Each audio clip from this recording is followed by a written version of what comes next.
sector spending. Anybody, is that news to anyone? No. Anybody in the audience, just show your hands. Anybody in the audience that's news to them that the government is spending? Forget whether you think they should be. Right. But also we need to also talk about that no matter what business that you're in a global business.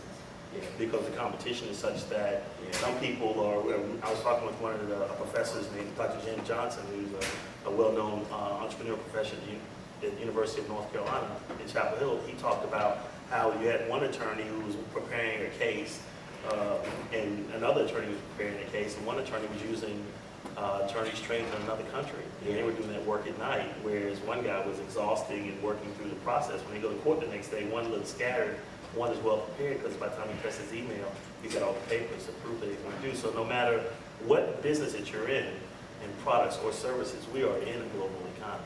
You mentioned a statistic, and I want to read it to the audience right now. And so if you care about interesting stats, write this one down. Minority-owned firms employ 4.7 million people with an annual payroll totaling 115 billion. Okay? Had minority-owned firms reached parity, which means they, in essence, would be at the same level as their population in the country, had they reached parity, they would have had gross receipts of 2.5 trillion and 16.1 million employees. Now that might say a lot of things to a lot of people. What it tells me is we're not even close to parity, and we're not going to get there by getting the next contract inside of another corporation. We're going to have to get there by acting as if we're any other supplier in the marketplace. And if you read your local business section, or you know those weekly papers that come out, the weekly business papers that most communities have, it's called the Business Courier in Cincinnati, where I live. But if you read those and read the stories, read what those companies are doing. And what they're doing is what every company is going to have to do in this new economy that Farad is so eloquently, right, HVAC and whatever other word we use. Well, also you have to look at most minority businesses based on some of the census information. 82% of them are sole proprietors. Right. So no matter what you have in scale, when you start looking into the numbers of businesses, we're not really operating and playing on the right field. So I think this is a huge opportunity for us to reignite minority-owned businesses, because much like when technology came into our space, yes, and we saw that, you remember the cell phone? Yeah, how big it was. Right, yeah. and now your cell phone looks like, well, like a little... Mine's still pretty big. Is it? Right, right. That's because you got a big head, right? That's true. So, I love this radio program. Yeah, they can't see you, but this live audience, y'all agree? So when you start looking at when we were in the revenue curve for technology in the 80s, back here, we were at the bottom, and you saw this growth market, right? So here we are with technology, and telephones are essentially cheap. Right. The same thing is happening in economies around green and solar. When you have, we're coming up this curve, this learning curve. So if you're in this space, you're getting an opportunity to get all these earnings. And because corporations are looking at this as an opportunity, no matter what business that you're in, you can retool it by becoming more energy efficient, saving on your expenses, and passing some of that cost on to a corporation. Sure. Which will allow them to say that the suppliers that they're working with are also taking advantage of this. It allows you to partner yourself or align yourself more better with the corporations. And when you read annual statements from these Fortune 500 companies, they all are talking about it. Sure. Matter of fact, they're not talking about diversity. Yeah. They're talking about recycling. You mean supplier diversity is not the number one thing on the mind of major buyers in this country? Not as long as profits pay. Profit. Well, let me shift gears. All right. And I want you to prepare your thoughts, because I want to ask you about the Global Center, ask you to talk a little bit about the Global Center for Minority Entrepreneur Education, and talk about it in this kind of framing.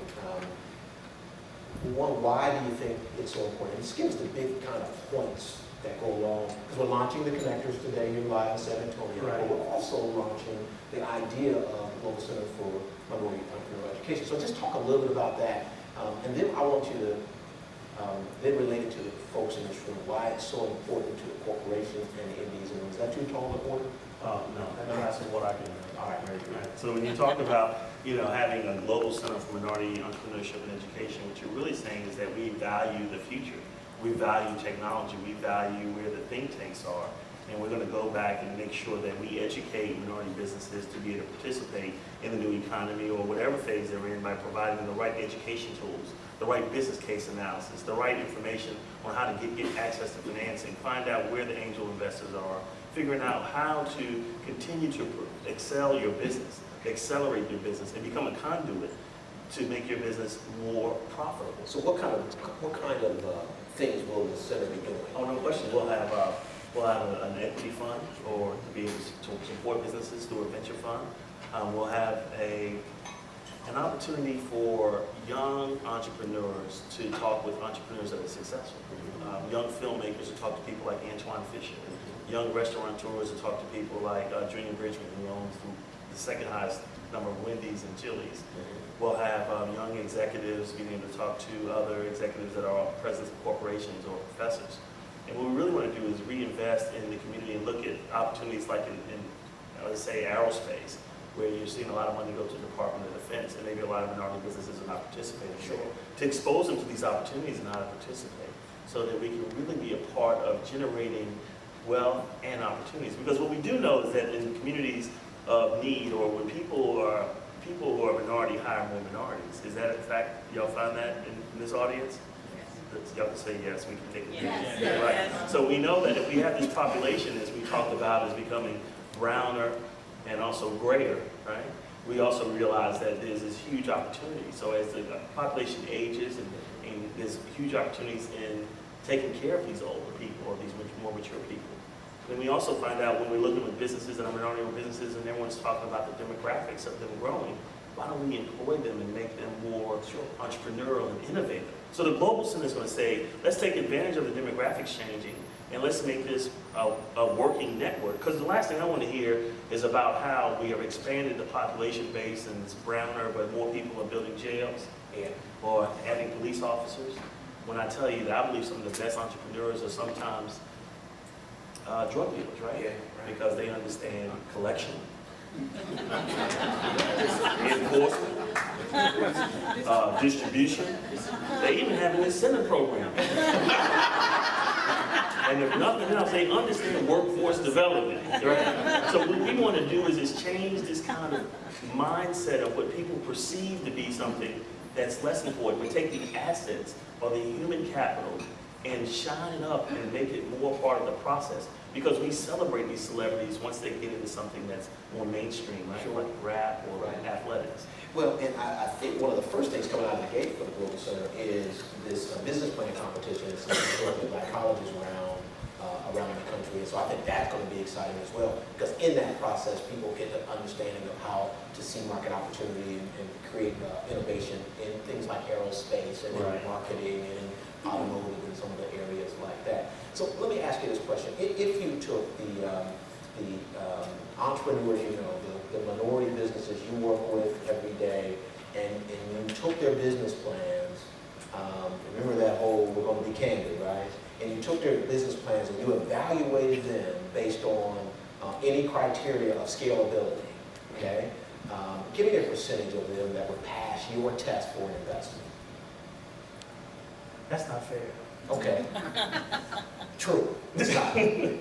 So what we need to talk about is the number of MBEs that are made aware of how to go after this kind of time, because investment capital has, you know, is truncated in very different ways. Sure. Mezzanine financing, angel financing. So there are opportunities, I believe, for MBEs to gain access to capital through various sources. My question was not a question about access to capital. Let me restate. All right. If you evaluated the MBEs you know, and you looked at their business plan, how many of them would you invest in, a percentage? And by the way, I want the audience to be thinking for a moment. Half. If you looked at the business plan, 50%. how many of them? 50%? Yes. Wow. Okay, good. That's a surprising answer. Right. Yes. 50%. Well, I did ask a panel of 11 people. Are they your friends? I don't have any friends, and after today, you're not one of them. You tease my head, you talked about how old I am with HVAC tapes, you've done it all, so that's good. I can't believe you teased my head. No, I'm with you. Personally. That's what the MBEs were saying. But I did ask 11. I did ask 11 individuals, and so I'm going to open this up to the audience. This is risky because we've never done live, and I'm about to like open it up and let them shout out percentages of these 11 folks I asked. Remember the question, it was, if you looked at the business plans or strategies of the MBEs, what percentage would you invest in? And give me some numbers of what this averaged out to be. 10%. 10%? 10%. How many? 2%, 8%, 20%, 12%. And when I delved down to say, well, why is that? Here was the crux. The crux was, when you're investing your money, you're looking for a return, right? Right. And the businesses, although they might have been solid, were not going to grow to a point to give them return. There was no strategy growth. The strategy was get the next contract and do a very good job so it'd be my customer. There's nothing wrong with that. But today, and for the last 37 years, and I'm oversimplifying and I need to be candid, for the last 37 years, that has been our strategy. And the exceptions to that rule, and Reggie Layton brought it on earlier today, the exceptions to that rule are rare. And those companies are the companies we've got to have more of. Because the answer ought to be 75%. That's the right answer is 75%. It's not 100. Right. But isn't it higher than, I mean, these people have business with major organizations, they got major contracts, some of them are decent size, and people said 12%. Now, I do believe that you have to look at the business model and management. And I think this is where we have a huge opportunity for investment capital to come from Wall Street. Although Wall Street may not be as wealthy as it once was. Okay. Is that we are in an economy where some of our minority-owned businesses, the MBEs, are uniquely positioned to carry forth the strategy of the business, Right. the corporation. So sometimes retooling those businesses or working with the management Right. to not just be contract focused, Right. but to be strategy focused. Yes. So I would invest 50% on there, but you can ask what I put a management strategy on top of that so that I can get the return of investment that is required. And each investor has a different rate of return, right? Sure. So your rate of return for investing may be 10%, mine may be 20%. And that may mean we need to be a part of. I don't even wake up in the morning for 10%. Well, you got a hand for that one.